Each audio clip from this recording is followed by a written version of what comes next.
bahkan sampai membuat kekhawatiran tuh pada ilmuwan juga ya kan, dan juga masyarakat Indonesia yang berpotensi dilanda gempa megatrust ini cuy. Lalu apa sih yang membuat megatrust ini ramai dibicarakan di media sosial men? Belakangan ini ramai cuy tentang viralnya isu gempa megatrust yang akan mengancam wilayah Indonesia nih cuy. Nah, di mana gempa megatrust ini adalah bencana alam atau gempa bumi terkuat di dunia cuy. Bahkan mencapai lebih dari 8 magnitudo yang bisa mengakibatkan tsunami men. Ya, kita mulai dari pengertian gempa megatrust itu sendiri ya kan. Ya, yang gue bilang di awal tadi ya kan, gempa megatrust ini adalah gempa terkuat di dunia cuy, yang bisa berkekuatan magnitudo lebih dari 8 ya kan. Ya gila sih, kekuatan magnitudo 8 itu aja udah dahsyat banget cuy ya, apalagi lebih dari 8 ya kan. Nah, sebagai gambaran aja nih, gempa yang pernah melanda Indonesia di Palu pada 2018 yang lalu men, itu tuh berkekuatan sekitar magnitudo 7,4 ya kan. Nah, 7,4 itu aja udah dahsyat itu ya kan. Nah, megatrust ini lebih dari itu men, yaitu berkekuatan 8 magnitudo cuy. Ya ngeri ya kan. Ya kita semua udah tahu lah ya gimana dahsyatnya gempa Palu yang kemarin itu ya kan. Nah, sampai gempa tersebut mengakibatkan tsunami cuy, yang mengakibatkan banyak sekali bangunan-bangunan ambruk dan juga banyak korban jiwa ya kan. Nah, contoh lain yang lebih besar dari gempa Palu adalah gempa Aceh pada tahun 2004 yang lalu cuy, dimana kekuatan mencapai magnitudo 9,4 men.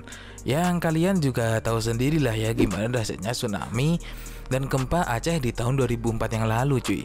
Nah, gempa megatrust ini nih terjadi di zona subduksi, yaitu suatu wilayah atau tempat lempeng tektonik bumi yang terdorong di bawah lempeng lainnya men. Atau lebih sederhananya, bumi ini kan terdapat lempeng-lempeng gitu ya kan. Ada lempeng benua, ada lempeng samudra, yang diantara keduanya itu saling bertumbukan men, atau berhimpitan gitu ya kan. Yang mana lempeng yang tebal akan menunjam atau masuk ke bawah lempeng yang lebih tipis men. Nah, lalu gimana sih proses terjadinya gempa megatrust ini? Seperti yang gue sebutkan tadi men, gempa megatrust ini terjadi di zona subduksi yang terletak di laut dangkal atau dasar laut, yang mana lempeng samudra yang menunjam ke bawah atau masuk ke bawah gitu men, yang akan menyebabkan terbentuknya medan tegangan atau disebut lock zone, yang mana area lock zone ini terkunci pada lempeng benua yang lebih tebal men, dan ikut masuk ke dalam lempeng yang lebih tipis cuy. Pada area lempeng-lempeng yang saling bergesekan, yang sewaktu-waktu bisa bergeser secara tiba-tiba cuy, yang akan memicu gempa megatrust ini cuy. Nah, lalu apa sih bedanya proses terjadinya gempa bumi biasa dengan gempa megatrust ini men, bukan megawati cuy. Nah, perbedaan itu terletak pada tekanan bergesekan antara lempeng itu sendiri men. Yang mana kalau gempa bumi biasa, proses terjadinya itu tuh karena dua lempeng yang saling bergesekan, yang lama-kelamaan akan menghasilkan tumbukan gitu cuy, dan lama-kelamaan lempeng tadi tuh kayak patah gitu ya kan. Ya gimana ya, kayak gitulah, dan proses penumpukan dan patah inilah yang mengakibatkan terjadinya gempa bumi cuy. Nah, jauh berbeda dengan proses gempa megatrust tadi ya kan, yang mana area lock zone-nya itu kan terkunci gitu ya kan, dan ikut masuk ke dalam lempeng yang lebih tipis men, dan lama-kelamaan akan terjadi bergeseran secara tiba-tiba cuy ke bentuk semula gitu. Ya terlihat jelas lah ya perbedaannya. Lalu kapan sih waktu terjadinya gempa megatrust ini? Nah, dikutip dari CNBC Indonesia, peristiwa pengulangan zona subduksi ke subduksi selanjutnya itu tuh waktunya bervariasi cuy. Ya rata-rata terjadinya zona subduksi itu antara 500 sampai 600 tahun men. Dan ada setidaknya 13 peristiwa megatrust yang telah diidentifikasi dalam waktu 6.000 tahun terakhir men. Ya kalau dilihat-lihat dari data tadi sih, sebenarnya peristiwa megatrust ini terjadi dalam renggang waktu yang cukup lama men. Ya bisa sampai ratusan tahun gitu ya kan. Namun peristiwa itu pun tidak terjadi secara teratur cuy. Beberapa peristiwa terjadi dalam jarak dekat hingga 200 tahun, dan ada juga beberapa peristiwa terjadi dalam jarak yang jauh juga cuy, hingga 800 tahun men. Nah, lalu apa sih yang membuat megatrust ini ramai dibicarakan di media sosial, men? Bahkan sampai membuat kekhawatiran tuh pada ilmuwan juga ya kan, dan juga masyarakat Indonesia yang berpotensi dilanda gempa megatrust ini, cuy. Nah, setelah Badan Meteorologi, Klimatologi dan juga Geofisika atau BMKG kembali mengeluarkan peringatan akan potensi terjadinya gempa besar di Indonesia, cuy. Nah, dikutip dari CNBC Indonesia, BMKG kembali mengeluarkan peringatan tersebut setelah gempa yang terjadi di Jepang pada Kamis 8 Agustus 2024 yang lalu, cuy, dengan kekuatan magnitudo 7,1. Dan gempa bumi di Jepang ini membuat kekhawatiran pada ilmuwan Jepang terhadap megatrust Nankai. Ya, karena gempa Jepang kemarin itu terjadi tepat di area megatrust Nankai ya kan, tepatnya di wilayah pulau utama paling selatan, men, di laut Yuganada, Pulau Kyushu. Nah, kekhawatiran inilah yang membuat Kepala Pusat Gempa Bumi dan Tsunami BMKG Daryono merasakan kekhawatiran yang sama persis yang dirasakan para ilmuwan di Jepang, men. Kekhawatiran ilmuwan Indonesia ini terjadi karena ternyata di wilayah Indonesia ada dua zona megatrust, yaitu megatrust Selat Sunda dan juga megatrust Mentawai. Bisa kita lihat juga pada gambar ini, terjadi banyak titik megatrust di sekitar wilayah Indonesia, cuy. Dimulai dari megatrust di wilayah Aceh, kemudian melewati bagian selatan Pulau Sumatera dan Pulau Jawa, kemudian memasuki wilayah Pulau Papua, berakhir di Pulau Sulawesi. Ya, hal ini wajar ya kan, karena memang Indonesia secara geografis dikelilingi oleh 3 lempeng tektonik dunia seperti lempeng Indo-Australia, lempeng Eurasia dan juga lempeng Pasifik atau bisa disebut juga Ring of Fire. Dan karena dikelilingi 3 lempeng ini jugalah Indonesia sering mengalami gempa bumi. Lalu apakah seandainya gempa megatrust di Jepang yang amit-amit terjadi lah ya, yang membuat kekhawatiran ilmuwan Jepang akan berdampak pada zona megatrust di wilayah Indonesia?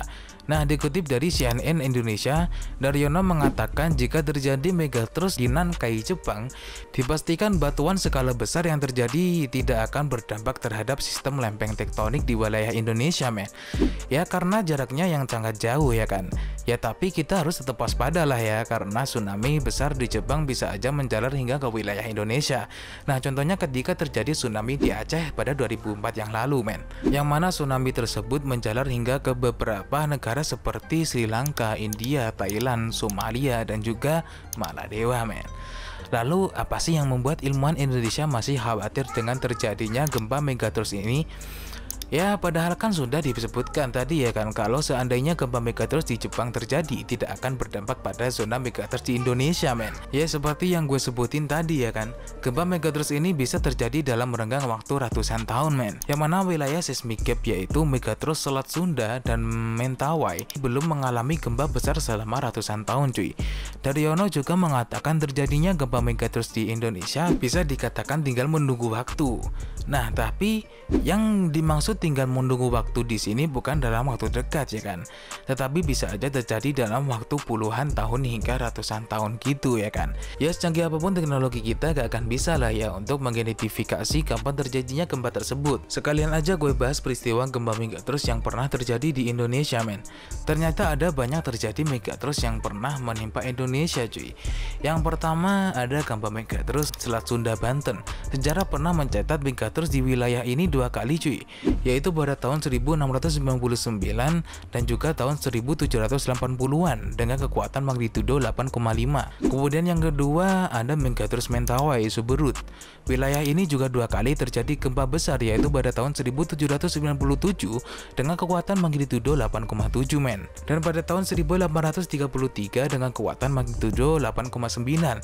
Dan yang ketiga megatrust Jawa Barat, cuy, yang mana di daerah ini pun juga terjadi 2 kali. Terjadi gempa besar pada tahun 1903 dengan kekuatan magnitudo 8,1 dan pada 2006 dengan kekuatan magnitudo 7,8. Dan yang terakhir megatrust Jawa Tengah dan juga Jawa Timur, men. Nah, di Jawa Timur dan juga Jawa Tengah ini pernah terjadi 2 kali, men, yaitu pada tahun 1916 dengan kekuatan magnitudo 7,2, cuy, dan di tahun 1994 dengan kekuatan magnitudo 7,8. Ya, memang kalau dilihat dari data tersebut, yang sudah lama tidak terjadi gempa besar kan memang megatrust Sunda, Banten dan juga Mentawai, Suberut nih ya kan.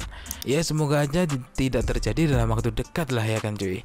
Ya, karena yang ngeri juga ya kan dengan kekuatan sebesar itu.